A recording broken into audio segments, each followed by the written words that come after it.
બીજી વાત એ કરવાની છે કે આવનારો જે શિયાળો છે એ ઓલ ઓવર શિયાળો છે એકંદરે સારો રહેવાનો છે। છેલ્લા 4-5 વર્ષથી જે આપણે અલનીનોનો પ્રભાવ હતો, અલનીનોના પ્રભાવને કારણે આપણે ઠંડીનું પ્રમાણ છે એ ઓછું જોવા મળતું હતું। જ્યારે પણ કોલ્ડ વેવના રાઉન્ડ આવે ત્યારે 1 થી 2 રાઉન્ડની અંદર શિયાળો પૂર્ણ થઈ જતો હતો।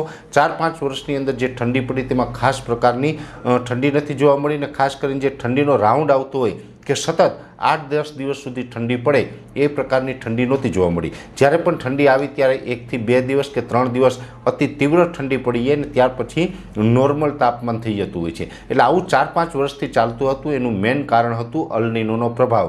ચાલુ વર્ષે શિયાળા દરમિયાન સ્લાઇટલી લાનીના સક્રિય થાય તેવી શક્યતાઓ છે। એટલે લાનીનાને કારણે આ વર્ષનો શિયાળો છે તે ખૂબ સારો રહેવાનો છે। આમ તો 10 નવેમ્બર પછીથી ઠંડીની શરૂઆત થઈ જશે અને ફેબ્રુઆરીના અંત સુધી આ શિયાળો ચાલે તેવી શક્યતાઓ છે। એટલે છેલ્લા 5 વર્ષની સરખામણીએ શિયાળો થોડોક લાંબો પણ ચાલી શકે છે અને ઠંડીનું પ્રમાણ પણ વધારે જોવા મળશે।